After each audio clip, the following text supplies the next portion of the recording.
Hey guys, how's it going? Noryokai here again with another insane Interceptor build. By insane, I mean you're gonna get 60k damage out of your Tempest strikes. Yeah, 60k. Alright, let's dive in.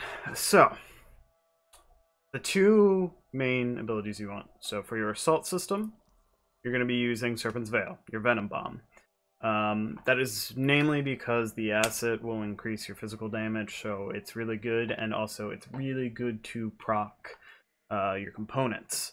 Um, that being said, Venom Bomb is your main choice for the assault system, and your strike system is sudden death, because this is where you're getting your big damage from.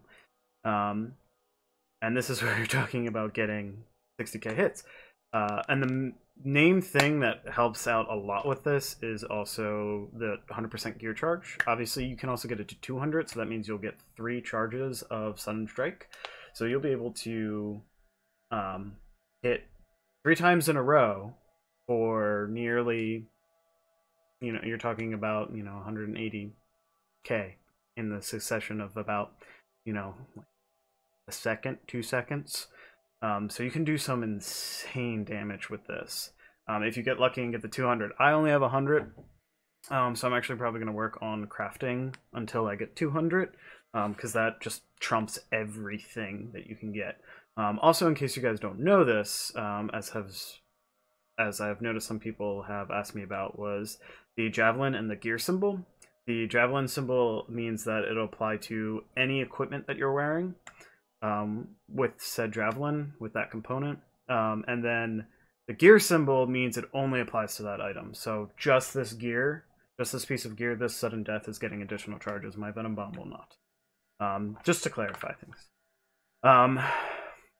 So then as for your components, you're going to want Conductive Lattice, namely for the gear cooldown speed. That is huge in this because it lets you just constantly back-to-back Tempest Strike, Venom Bomb, Tempest Strike, Venom Bomb, and also, getting your support beacon out there, or your target beacon, because that'll also do a huge amount of increase on the damage. Next, you want to do Way of Resolve, because this is a melee build. You will be having times where you are locking people up using your melee attacks. And yes, even in Grandmaster 2, you will be meleeing, because you will be able to survive with this.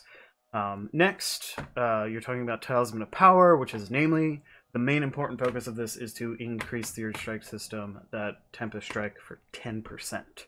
That is what you're looking for. The increase to the Venom Bomb or Serpent's Veil does not matter all that much. It's minimal compared to everything else. Next, you'll want your Way of Integration. Just gives you a little more acid damage, which is, it's a small little buff, it's a nice little thing. Name thing, the hit streaks of 2 increasing your damage by 30% for 5 seconds. When you pair that with everything, you're talking, that's where you're getting these huge numbers from. Next, Vengeance Matrix, 50% increased damage. Also a must, and you're only getting 25 more, and the survivability in Grandmaster 2 is not bad at all, especially when you get the hang of things and you got a good squad together. Next is Wave the Swift. This is important, not for the increase in assault damage, but obviously for the increase of damage by 50% to your strike system. So your Tempest Strike will be doing even more. And then finally, for your weapons, you're looking at Unending Battle. This is namely because that 110 does actually affect your Tempest Strike. Now, from what I've been gathering on it, it feels as if it's only affecting based off of the base damage. Because I'm going from like 40k-ish hits to about 50k for just the physical. And the 60 comes from the additional fire damage that your sudden death does. That falls between 8 and 10k, so you can get up to 60k hits. Even more, you could get even higher if you really start targeting for specific inscriptions on this build. The next thing I did for the other weapon is Papa Pump. The only reason I'm using this is because of that 20% ulti damage and that 18% gear damage.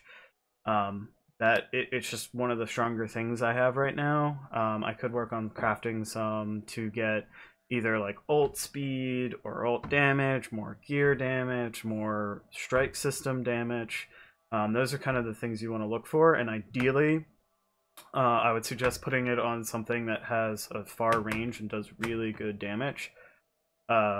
Just base, because it'll help for those fights where you just need to back off for a second, and otherwise with this build you kind of can't really do much because the machine pistol's good close up, but far away it's not too great. Also, like I said, the rolls could be better on this, but at least it did roll 150 weapon damage, which helps out the machine pistol do a little more damage.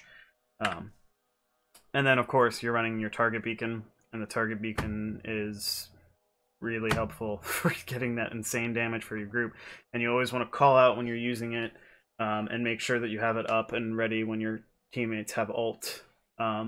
It's really good to make sure that you're pairing this with ults, because that 33% is huge.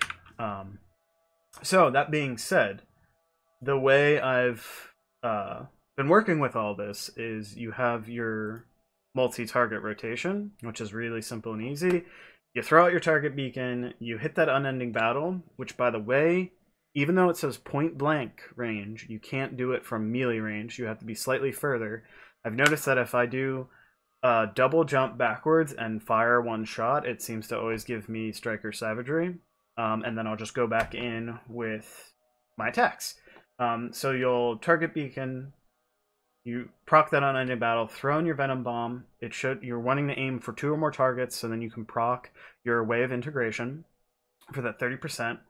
And then also you get the 50% for your strike system, and then you slam with that Tempest strike, and you are doing crazy with the numbers.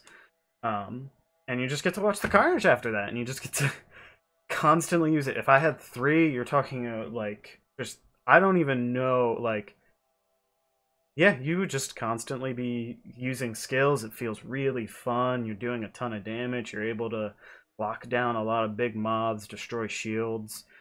It's just great. This does fall short on bosses because it's a little harder to set up.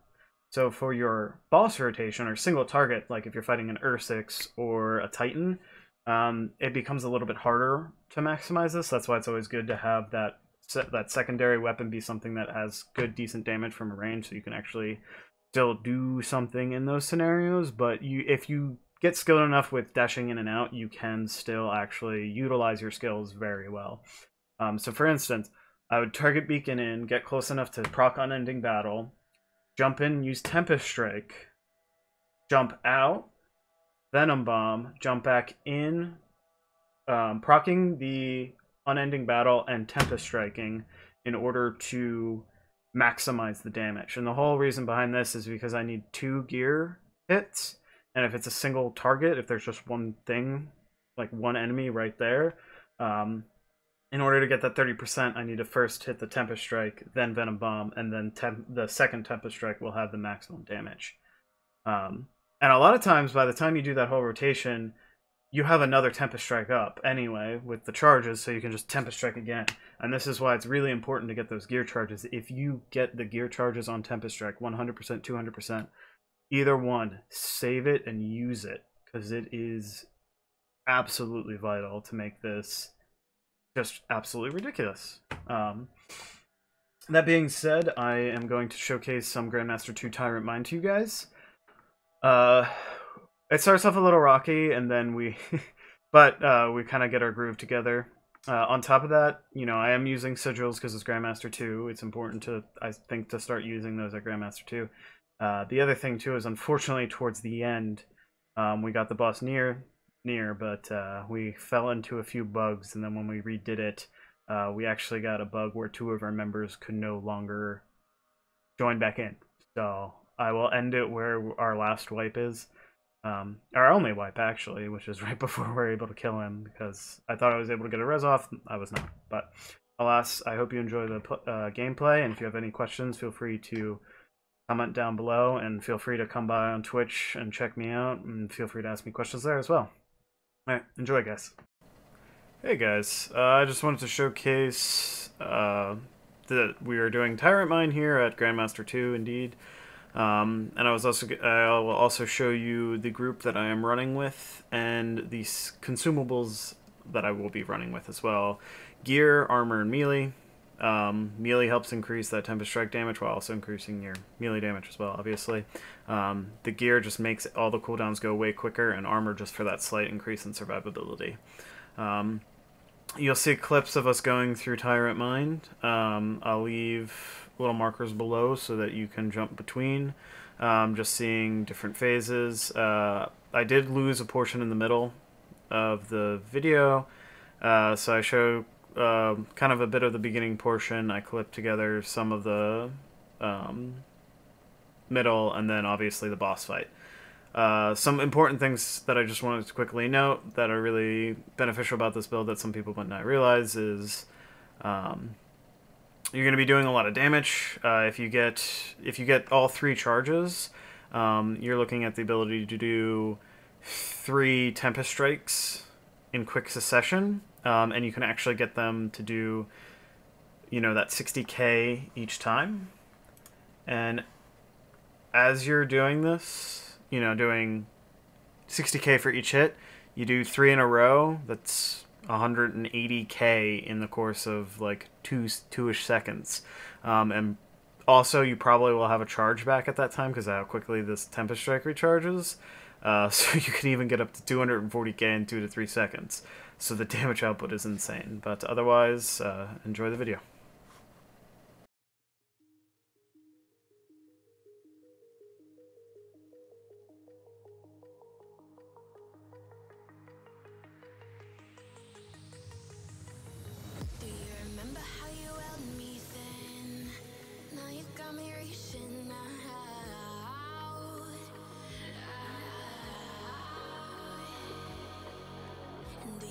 Got me falling.